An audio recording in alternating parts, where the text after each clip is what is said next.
ప్రతి ఒక్కరూ తప్పక వినవలసిన తెలుగు కథ. ఉదయం 7:30 గంటలు 2 బాబుని తయారు చేసి తను తయారవుతుంది మానస. సాఫ్ట్వేర్ కంపెనీలో పనిచేస్తుంది తను. ఉదయం 9:30 గంటకల్లా ఆఫీస్లో ఉండాలి. మళ్ళీ సాయంత్రం 5 గంటలకి ఆఫీస్ అయితే ఇంటికి వచ్చేసరికి 6:30 అవుతుంది. ఈ సమయంలో పిల్లాడిని డే కేర్ సెంటర్లో వదిలిపెట్టాలి. వాడికి కావలసినవన్నీ సిద్ధం చేసి ఎప్పుడు లేనిది ఇవాళ ఎందుకో వాడు కూడా తయారవడానికి మొరాయిస్తున్నాడు. రోజు బాగానే వెళ్ళేవాడు, కానీ ఇవాళ మాత్రం మానస వల్ల అవ్వటం లేదు. వాడిని రెడీ చేయడం విసుక్కుంటూ వాడి వైపు కోపంగా చూసింది. ఆ చూపుకే భయపడి ఏడు పద్దుకున్నాడు వాడు. గబా గబా వాడి భుజాన వేసుకుని నానా బంగారం అంటూ బుజ్జగిస్తూ ఎలానో వాడిని తయారు చేసింది. అమ్మయ్య అనుకుంటూ టిఫిన్ తిందామని మొదలుపెట్టింది. ఇంతలో కాలింగ్ బెల్ మోగింది. ఇంత పొద్దున్నే వచ్చింది ఎవరై ఉంటారో అర్థం కాలేదు మానసకి. పనమ్మాయి సాయంత్రం వస్తుంది. పాలు పేపర్ డోరు దగ్గర పడేసి పోతాడు తప్ప బెల్ కొట్టి ఇచ్చే అలవాటు లేదు. ఎవరై ఉంటారు అనుకుంటూ పిల్లాడిని చక్కరేసుకుని వెళ్ళి డోర్ తీసింది. ఎదురుగా ఉన్న మనిషిని చూసి ఆశ్చర్యపోయింది. అమ్మా మానస డోర్ తీయగానే కనీసం ఆమె వైపు చూడకుండా లోపలికి వచ్చింది పూర్ణ. ఆమె చేతిలో 2 బ్యాగులు, భుజాన ఒక హ్యాండ్ బ్యాగ్ లాంటివి ఉన్నాయి. ఏంటమ్మా ఇంత సడన్ గా? కనీసం ఫోన్ కూడా చేయలేదు వస్తున్నట్టు. కూతురు ఇంటికే కదా అని ఫోన్ చేయలేదే, ఏం రాకూడదా అన్నట్టు అడిగింది పూర్ణ. అది కాదే, ఫోన్ చేసుంటే స్టేషన్ కి వచ్చేదాని కదా అని. అంతే. మన పక్క వీధిలో శేఖర గారి అబ్బాయి సెలవులకి వచ్చాడంట.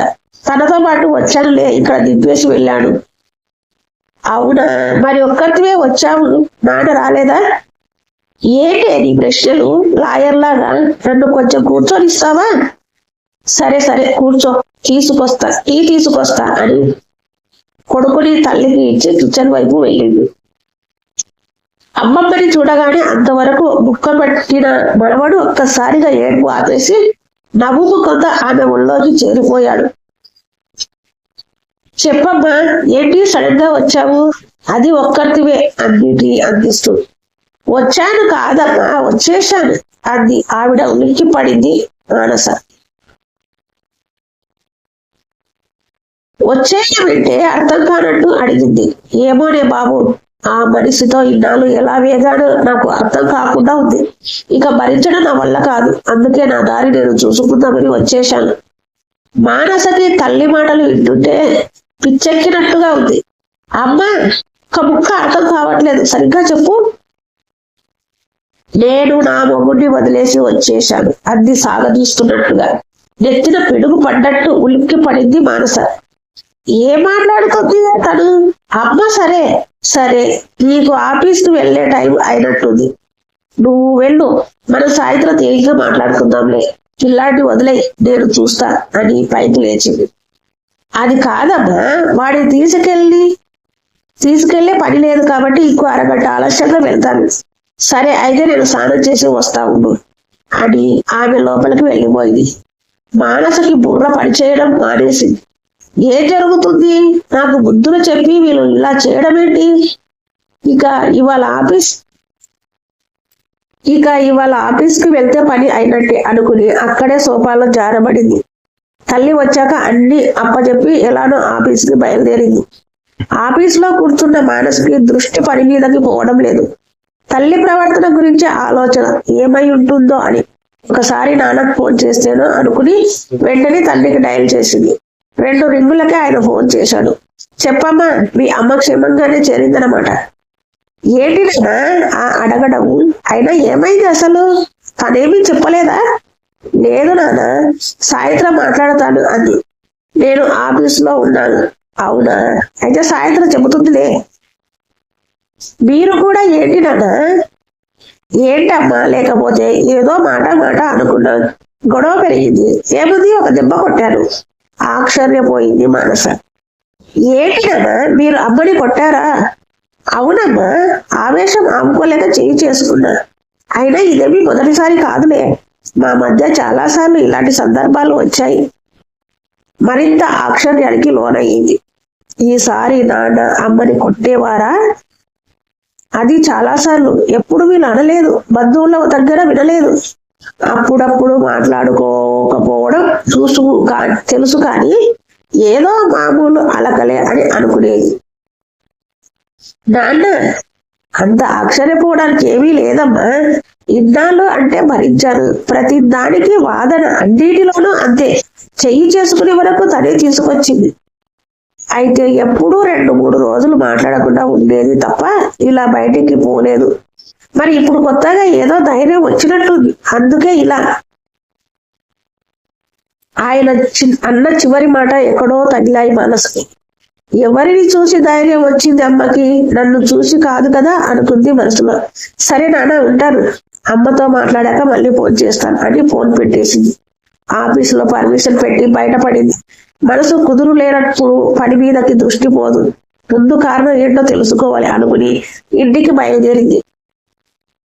ఏంటి, అప్పుడే ఆఫీస్ అయిపోయిందా? తలుపు తీస్తూనే కూతురుని అడిగింది పూర్ణ. లేదు, నేనే వచ్చేశాను అని తిన్నగా వెళ్ళి సోఫాలో కూర్చుంది. బాబు ఏడేమ్మా?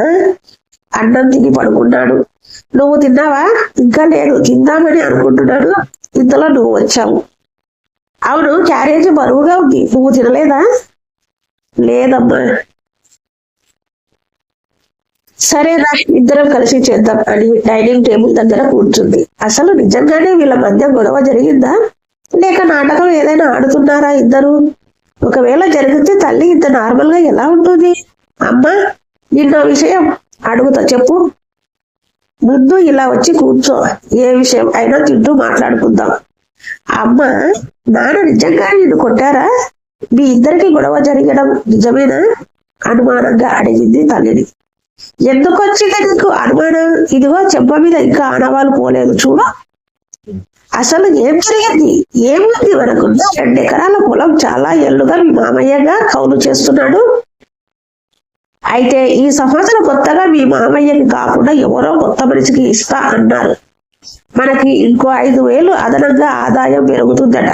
నేను ఒప్పుకోలేదు, ఆయన వీలు కాదన్నాడు. ఇద్దరికి మాట పెరిగింది. యువతల భర్త, అవతల తమ్ముడు. అయినా మీ మామయ్య మాత్రం మనకి ఎప్పుడూ అన్యాయం చేయలేదుగా. టైంకు డబ్బు కూడా ఇచ్చేశాడు. ఏ కారణంతో ఈసారి వద్దంటాం? నీ తమ్ముడు కాబట్టి వెనకేసుకొస్తున్నావా అని ఇష్టం వచ్చినట్లు మాట్లాడితే నేను తగ్గకుండానే మాట్లాడాను. చివరికి ఇక్కడ ఆగింది. మరి ఇంతకు ముందు కూడా చాలాసార్లు పోట్లాడుకున్నాం అన్నావుగా, అప్పుడెప్పుడు ఇలా వెళ్ళిపోవాలని అనిపించలేదా? అనిపించేది, కానీ 2 రోజులు మౌనంగా ఉంటే చాలు, అన్ని సర్దుకుపోయి మామూలు అయిపోయే వాళ్ళం. ఒక్కోసారి ఆయన మాట నెగ్గేది, కొన్నిసార్లు నా మాట నెగ్గేది. మీ అమ్మమ్మ, తాతయ్య వాళ్ళు కూడా ఇద్దరికి ఏదో ఒకటి సర్ది చెప్పేవారు. మాకు అన్ని రకాలుగా తోడుండేవాళ్ళు. మరి ఇన్నాళ్ళు కాపురం చేసి అలా సర్దుకుని ఇవాళ ఇలా ఎందుకని వచ్చేసావు అమ్మా? ఏం చెప్పను, ఇంతకాలం మొగుడు కాబట్టి తనే దిక్కు అనుకున్నా. కానీ బయట వేరే ప్రపంచం ఒకటి ఉందని, మనం కూడా స్వేచ్ఛగా బ్రతకవచ్చని, దానికి మొగుడు పిల్లలు లాంటి బంధాలు అవసరం లేదని నాకు నిన్ను చూశాక అర్థమైంది. అమ్మా, నిన్ను తప్పు పట్టడం లేదే, నిజంగా చూడు ఇప్పుడు ఎంత ప్రశాంతంగా ఉంది నీ జీవితం. నీకు నచ్చినట్టు ఉంటున్నావు. ఒకరికి సమాధానం చెప్పాల్సిన పని లేదు. ఎప్పుడైనా వస్తే మేము, లేకపోతే అది లేదు. చుట్టుపక్కల గొడవ లేదు. ఇంత సంతోషంగా నువ్వు ఉన్నప్పుడు నేను అలా ఉండాలనుకోవడం తప్పేంటి? కానీ 25 ఏళ్ళు కాపురం చేసి ఇప్పుడు విడిపోవడం అంటే, ఏం విడిపోవడానికి ఇన్నేళ్ళు అని లెక్కలు ఏమైనా ఉన్నాయా? సరే, నేనంటే చదువుకున్న, ఉద్యోగం ఉంది. నువ్వేం చేస్తావు? నేనేమి రోగిష్టిదాన్ని కాదు, ఒంట్లో ఓపిక ఉంది. 4 ఇళ్లలోనో ఏదైనా షాపుల్లోనో పని చేసుకుని బ్రతుకుతాను. తల్లి మాటలకి కంగారు పడింది మానస. ఇంత బ్రతికిన తనుండి ఇప్పుడు 4 ఇళ్లలో పని? అమ్మ, నువ్వు తొందరపడి నిర్ణయం తీసుకోకు, నేనే ఏదైనా మంచి పని చూస్తాను అనేసి గదిలోకి వెళ్ళి బాబు పక్కనే పడుకుంది. కాసేపు నిద్రపోదామని ప్రయత్నం చేస్తుంది, కానీ ఎంతకీ నిద్ర రావడం లేదు. ఓ 4 రోజులు చూస్తే ఎప్పటిలానే అమ్మ మనసు మారుతుందిలే అనుకుంది. మెల్లగా నిద్రలోకి జారిపోసాగింది. తనకి తన భర్త విహారికి మధ్య జరిగిన గొడవ గుర్తుకొచ్చింది ఆమెకి. 4 నెలల క్రితం పిల్లాడికి 2వ పుట్టినరోజు పార్టీని ఘనంగా జరిపించారు మానస విహారి ఇద్దరు సంపాదన పనులే కావడంతో పెద్దగా ఆర్థిక ఇబ్బందులు ఏమీ లేవు. అంతకు 4 నెలల ముందే మానస పేరు మీద ఇల్లు కూడా తీసుకున్నారు ఇద్దరును. అంతవరకు రెంట్కి ఒక ప్లాట్ లో ఉంటున్నారు. కొడుకు పుట్టినరోజు అయిన మరుసటి రోజు, విహరి, ఈ రోజుల్లో డబ్బుతోనే అన్ని ముడిపడి ఉన్నాయి, ఇల్లంటే ఎలానూ తప్పదు కాబట్టి సరే, కానీ ఇలా ప్రతి సంవత్సరం పుట్టినరోజులని పార్టీలని డబ్బు దుబారా చేయడం మంచిది కాదేమో, ఆలోచించరా? అమ్మా, ఇప్పుడు అంత ఇబ్బంది ఏమొచ్చిందని? అయినా అస్తమానం చేస్తామా ఏంటి? అదేమీ కాదురా, మొన్న వేసవి కూడా వేలు పోసి ఎక్కడెక్కడికో తిరిగొచ్చారు. వారానికి ఒకసారి పార్టీలు అవి అంటూ ఎంతో కొంత ఖర్చు పెడుతున్నారు. అందుకే ఒకసారి ఆలోచించుకోమని చెబుతున్నా అంతే. ఏం పర్వాలేదమ్మా, నేను చూసుకుంటాలే. అయినా ఇప్పుడు మీరు ఇచ్చిన ఆస్తిపాస్తులేవి కరిగించడం లేదయ్యా. అంతవరకు బెడ్రూమ్ లో ఉండి వాళ్ళ సంభాషణ వింటున్న మానస అంది. ఆమె తన తల్లిదండ్రులతో బెడ్రూమ్ లో ఉంది. అయ్యో మానస, నా ఉద్దేశం అది కాదమ్మా, కొంచెం జాగ్రత్తగా ఉంటారని అంతే. అయినా మా సంపాదనతో మేము ఏమైనా చేస్తాం. మనవడికి మీరు చేయండి అని మేమేమైనా అడిగామా మిమ్మల్ని కానీ, మా వాళ్ళని కానీ? అసలైతే మేమే చేయాలమ్మా, కాకపోతే ఆ డబ్బు మరో అవసరం తీరుస్తుంది కదా. అంటే మీ మనవడి పుట్టినరోజు అవసరం కదా? అసలు ఇలా ఎలా ఆలోచిస్తున్నారు అత్తయ్య మీరు? మానస, నువ్వు ఊరుకుంటావా అన్నాడు విహరి. ఏంటండి ఇది? మన పిల్లాడికి మన డబ్బు ఖర్చు పెట్టి వేడుక చేసుకుంటే మీ అమ్మకెందుకు అంత ఇబ్బంది? అమ్మ మన మంచి కోసమేగా చెబుతుంది. నేను చెబుతాలే, నువ్వు వెళ్ళు. అవును, మీ అమ్మ కాబట్టి మీరు వెనకేసి వస్తున్నారు. ఎంతసేపు నాకు పడి ఏడవడమే. ఆవిడ కూతురు పిల్లలకి ఏమాత్రం ఘనంగా వేడుకలు జరిపించింది. అది తప్పు అనిపించలేదు ఆవిడకి. ఆ అనుభవంతోనే చెబుతున్నా మానస. నా అల్లుడు నలుగురిలో గొప్ప కోసం ఘనంగా అప్పు చేసి మరీ జరిపించాను. ఆ తర్వాత అది తీర్చడానికి అతడు పడ్డ ఇబ్బంది మీకు తెలియంది కాదు. మానస, నువ్వు లోపలికి వెళ్ళా, పిలిచింది తల్లి పూర్ణ కూతురుని. అంతా వినబడిందిగా, నువ్వే చెప్పమ్మా, ఈవిడ మాట్లాడేది న్యాయమో అన్యాయమో? ఆవిడకి తోచిన మంచి అనిపించింది, చెప్పాను. వింటే విను, లేదంటే మానేసాయి, అంతేకాని వాదన ఎందుకే? చూడమ్మా మానస, నేను మీ అంత చదువుకోకపోయినా బయట జరుగుతున్నవి వింటున్న అనుభవంతో చెప్పాను. ఎక్కడ దాకానో ఎందుకు నువ్వు చెప్పినట్టు నా కూతురే అనవసర ఆర్భాటాలకు పోయి ఇబ్బందులు పడిన విషయాన్ని నా కొడుకుకి గుర్తు చేస్తున్నాను. ఏం చెప్పినా రేపటి రోజున మీరు ఇబ్బందులు పడకుండా బాగుండాలని మాత్రమే నా ఉద్దేశం. చాలు, మీ నాటకాలు ఆపండి. ప్రశాంతంగా ఉన్నాం. వచ్చి చిచ్చు పెట్టి మా బుర్రలు పాడు చేసి ఆనందపడుతున్నారు. అసలు మీరు ఒక తల్లేనా? చీచి, ఏ మనుషులో ఏంటో. అంతే ఒక ఉదుటిన ఆమె భుజం పట్టుకుని పక్కకు తిండి ఆమె చెంప మీద చెల్లున కొట్టాడు విహరి. అంతవరకు ఎంతో ఓపికగా విన్నాడు, కానీ చివరికి తల్లిని పెద్ద మాట అనేసరికి కోపం ఆపుకోలేకపోయాడు. జరిగిన సంఘటనకి అందరూ ఆశ్చర్యంగా చూస్తుండిపోయారు విహరి వైపు. బుద్ధుందా నీకు? వయసులో పెద్దది, మన బాగు కోరి ఏదో సలహా ఇవ్వబోతే రాద్ధాంతం చేసి అంత మాటలు అంటావా? కోపంగా అడిగాడు. మానసకి ఏడుపు ఆగడం లేదు. చీచి, చివరికి నీ కొడుకు చేత కొట్టించేదాకా వచ్చావు. ఇవాళ ఇదైంది, రేపు ఇంకేం జరుగుతుందో ఏంటో అనుకుంటూ తన గదిలోకి వెళ్ళిపోయింది. అత్తగారు మామగారి వైపు క్షమించమన్నట్లు చూశాడు విహరి. కొంచెం ఆలోచించాలి చిట్టుబాబు, తొందరపడ్డావేమో, నెమ్మదిగా అంది పూర్ణ. జరిగిందంతా చూశాం కదా, ఇక్కడ ఎవరిని అనుకోవడానికి లేదు. పదండి, రేపు తెల్లారితే అంత సర్దుకుంటుందిలే అని ఆమెను తీసుకెళ్లాడు పూర్ణ భర్త. మరుసటి రోజు ఉదయాన్నే తన అద్దెజీతో బాబుని తీసుకుని బయలుదేరింది. ఇక విహారితో కాపురం తన వల్ల కాదని, తన బ్రతుకుతాను అని అందరూ ఎంతో చెప్పి చూశారు. విహారి కూడా సారీ చెప్పాడు. మరోసారి ఇలా జరగదని బ్రతిమలాడాడు. మానస పట్టు విడవలేదు. ఇవాళ మీ అందరి ముందు కొట్టినవాడు రేపు మీరు లేనప్పుడు ఏమైనా చేస్తాడు. నాకు చదువు సంపాదన రెండూ ఉన్నాయి. నా బ్రతుకు నేను బ్రతకగలను, పిల్లాడిని పోషించుకోగలను. బ్రతకడం పోషణ సమస్య కాదమ్మా. కుటుంబం లేని జీవితం ఎంత ఆస్తులున్నా వ్యర్థమేనే. తల్లి నచ్చ చెప్పింది కూతురికి. పట్టిన పట్టు విడవని మానస నేరుగా లగేజ్ తీసుకుని పిల్లాడితో పాటు స్నేహితురాలి ఇంటికి, అక్కడ నుండి వారం రోజుల్లో కొత్తగా కొన్న ప్లాట్ కి పారిపోయింది. తల్లిదండ్రులు ఎంతో చెప్పి చూశారు. విహారీ కూడా ఓ 4-5 సార్లు వచ్చి బ్రతిమిలాడాడు, ఫోన్ చేశాడు. ఎలాంటి సమాధానం ఇవ్వలేదు మానస. పిల్లాడి ఏడుపుతో వాస్తవంలోకి వచ్చింది మానస. వాడిని చంకనెత్తుకుని హాల్లోకి వచ్చింది. తల్లి కనిపించలేదు. పక్క రూమ్ లో వెతికింది, కనిపించలేదు. ఎక్కడికి వెళ్ళి ఉంటుంది? పిల్లవాడి ఏడుపుతో వాస్తవంలోకి వచ్చింది మానస. వాడిని చంకనేసుకుని హాల్లోకి వచ్చింది. తల్లి కనిపించలేదు. పక్క రూమ్ లో వెతికింది, కనిపించలేదు. ఎక్కడికి వెళ్ళి ఉంటుంది? ఇంతలో వీధి తలుపు తీసుకుని తల్లి వస్తూ కనిపించింది. అమ్మా, ఎక్కడికి వెళ్ళావు? మన పక్కన ఒక ఆవిడ మిషన్ కుడుతుందిగా, ఆవిడ దగ్గరికి వెళ్ళాను. ఏమైనా ఇచ్చి వచ్చావా? ఆహా, నాకు మిషన్ వచ్చు. ఏమైనా పని ఉంటే పిలవమని చెప్పి వచ్చాను. అమ్మా, ఏంటిదంతా? బాగుంది, నీకంటే చదువు ఉంది, వెంటనే ఉద్యోగం దొరుకుతుంది.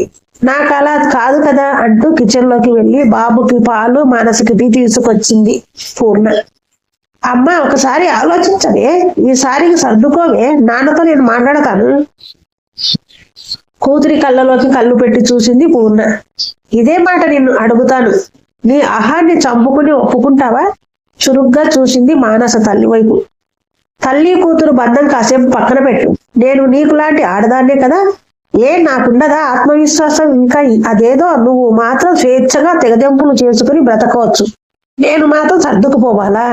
సాటి ఆడిదానమై ఉండి నువ్వే ఇలా ఆలోచిస్తే ఎలా? ఇవాళ నేను, రేపు మన ఇద్దరిని చూసి ఇంకో 4, మరో 10 మందికి ఆదర్శం కావాలి. మొగుడు ఏం చేసినా సర్దుకుపోవాలా? అమ్మా, అవసరం లేదమ్మా. మన బ్రతుకు మనం బ్రతకగలిగినప్పుడు అస్సలు అవసరం లేదు. ఇక తల్లితో మాట్లాడి ప్రయోజనం లేదు.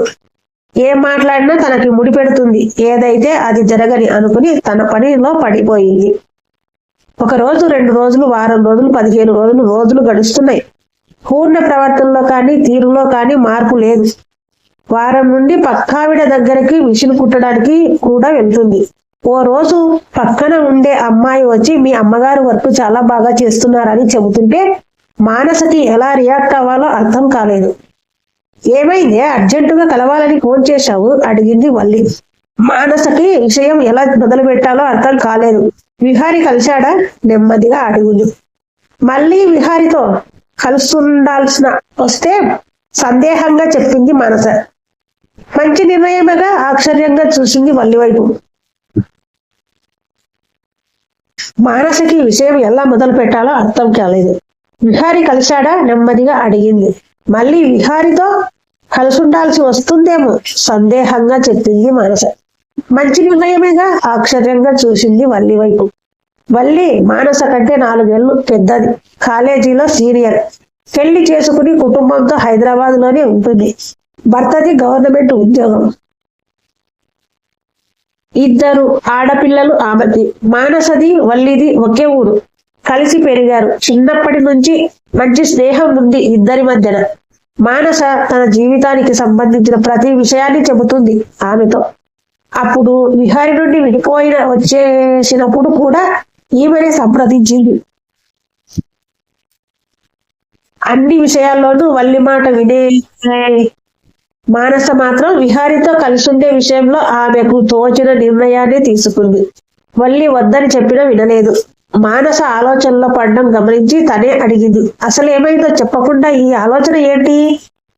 మానస జరిగింది మొత్తం చెప్పింది. ఈసారి ఆలోచనలో పడడం వల్లి వద్దయింది. తనకెందుకో మానస తల్లి నిర్ణయం మంచిదే అనిపించింది. అదే చెప్పింది మానసతో. ఏంటి, నువ్వు కూడా అమ్మని నాన్నని దగ్గరికి ఎలా పంపాలి అని ఆలోచిస్తుంటే అమ్మదే మంచి పని అని అంటావు? తప్పేముంది మనస?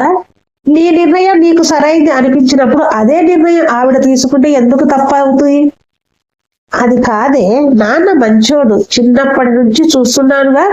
అయితే 2 ఏళ్ళు కాపురం చేశావు. విహారి ఎలాంటోడో నీకు తెలీదా, లేక అర్థం కాలేదా? మంచోడే కానీ ఏంటి, తిరుగుబోతూ తాగుబోతూ కాదు, ఎప్పుడు గొడవ పడే మనిషి కాదు, నీ ఇష్టానికి విలువ ఇవ్వని మనిషి కాదు. కానీ తల్లి మాటలకి నన్ను తిడితే ఎలా పడను? తల్లి చాటు బిడ్డలా ఉంటే ఎలా? అదే మాట విహారి మీ అమ్మని అనుకుంటే నువ్వేం చేస్తావే? కోపం వస్తుంది కానీ చెయ్యి చేసుకోలేనుగా. ఇదే మనకి మగాళ్ళకి తేడా. మనకి సహనం ఎక్కువ, వాళ్ళకి ఆవేశం ఎక్కువ. అన్నీ మనం అనుకున్నట్టుగానే జరగాలని వాళ్ళు అనుకున్నట్టుగానే జరగాలని వాళ్ళు ఇలా ఒకరికొకరు పంతాలకు పోయి జీవితాన్ని నరకం చేసుకుంటే ఎలా? అంతవరకు వస్తే ఆయనే చూడు, ఆయన ఏమి శ్రీరామచంద్రుడేమి కాదు. ఆయనకి కోపం ఎక్కువ. తినే తిండి దగ్గర, కట్టుకునే బట్టల దగ్గర, ఇంటి శుభ్ర దగ్గర, చివరికి ఆయన తరపు బంధువుల దగ్గర ప్రతిదీ ఇలా ఉండాలి, అలా చేయాలని ఎన్నోసార్లు చెబుతారు. ఒక్కోసారి భరించలేని విసుగు వస్తుంది, గట్టిగా అరిచి తిట్టేయాలని కూడా ఉంటుంది. కానీ నాకు సంబంధించిన విషయాల్లోనూ కూడా అంతే జాగ్రత్త చూపిస్తాను. ఆయన గుణమే అంతలే అని సర్దుకుపోతాడు. కోపం వచ్చినా ప్రేమ వచ్చినా భరించడం కష్టం అనుకో. అంటే మగాడు మొగుడయ్యాక ఏం చేసినా భరించాలంటావు. నా ఉద్దేశం అది కాదు. తాగుబోతూ తిరుగుబోతూ వ్యసనపరుడు అయితే భరించడం కష్టమే, కానీ కొన్ని చిన్న వాటిని పెద్ద మనసుతో భరించాలి అంటున్నాను. ఇప్పుడు విహారికి వాళ్ళ అమ్మంటే ప్రేమ, తనని అన్నందుకే నిన్ను కొట్టాడు. నీకు మీ అమ్మంటే ప్రేమ, తనని అనుంటే నువ్వు అదే పని చేస్తుండే దానివి కదా. ఊరికనే అనలేదు అని నువ్వు అనొచ్చు. వాళ్ళు జీవితం అనుభవించి ఉంటారు కాబట్టి మనకి ఏదో ఒకటి చెప్పాలని ప్రయత్నం చేస్తుంటారు. మనం ఎంత ఎదిగినప్పటికీ కూడా వాళ్ళు చెప్పింది తప్పు కానప్పుడు ఖచ్చితంగా వినాలి. పాటించడమా వద్దా అన్నది తర్వాత విషయం, అంతే. ఇది వరకు నువ్వెందుకు నాకు ఆ విషయం చెప్పలేదు కాదు మానస, నీకు అర్థం కాలేదు. అప్పుడప్పుడు నువ్వు ఆవేశంలో ఉన్నావు. అది కాక నీకు చదువు ఉద్యోగం ఉన్నాయన్న ధైర్యం, నేనెందుకు అణిగిమణిగి ఉండాలన్న అహం ఉన్నాయి. నువ్వు చేసిన పని నీకు ఆ సమయంలో తప్పని అనిపించలేదు. కానీ ఇప్పుడు అదే పని మీ అమ్మ చేస్తుంటే నీ అంతటా నువ్వే గిల్టీ ఫీల్ అవుతున్నావు, అంతే. ఇంకో విషయం మానస, మన తల్లిదండ్రులు మనల్ని చదివించేది జీవితంలో ఏదైనా సమస్యలు ఎదురైతే వాటిని తెలివిగా ఎదుర్కోవడానికి, మన పిల్లలను మనం తీర్చిదిద్దడానికి. ఇలా అక్కర్లేని ఆలోచనలతోనూ జరిగే చిన్న సంఘటనలతోనూ మన జీవితాలు పాడు చేసుకోవడానికి కాదు. అలాగే మగవాళ్ళు అందరూ చెడ్డవాళ్ళు కాదు. ఆయా సందర్భాలను బట్టి మనం ఎలా రియాక్ట్ అవుతామో వాళ్ళు అంతే. కాకపోతే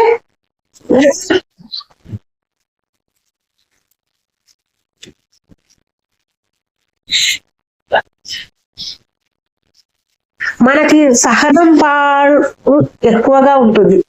ఆడవాళ్ళే సర్దుకుపోవాలి అంటారు. ఆడవాళ్ళే ఎందుకు సర్దుకుపోవాలి? మగవాడు సర్దుకుపోవచ్చు కదా అనుకుంటే, ఈ సంఘటన జరిగిన తరువాత నీకు విహారి ఎన్నిసార్లు సారీ చెప్పలేదు? మరి నువ్వు కాంప్రమైజ్ అవ్వలేదు కదా. సరే మళ్ళీ నేను బయలుదేరుతాను. సరే, బాగా ఆలోచించు, మంచి నిర్ణయం తీసుకో. ఈ రోజుల్లో మనిషికి తోడు చాలా అవసరం. దొరికిన దాన్ని నిలబెట్టుకోవాలి తప్ప ఇది కాకపోతే ఇంకోటి అని మాత్రం ఆలోచించదు. సరే, థ్యాంక్స్. ఒక సమస్యకి సలహా చెప్పడం సులభమే కానీ ఎదుర్కోవడమే కష్టం, అంది వల్లి. ఆమె ఉద్దేశం మానసకి అర్థమైంది. ఉదయం అనగా వెళ్ళావు, సెలవు రోజు కూడా ఈ రాజకార్యాలేంటి? పిల్లాడి గురించి ఆలోచించలేవా? కోపంగా అడిగింది పూర్ణ. అమ్మ, వల్లిని కలవడానికి వెళ్ళాను. అవునా?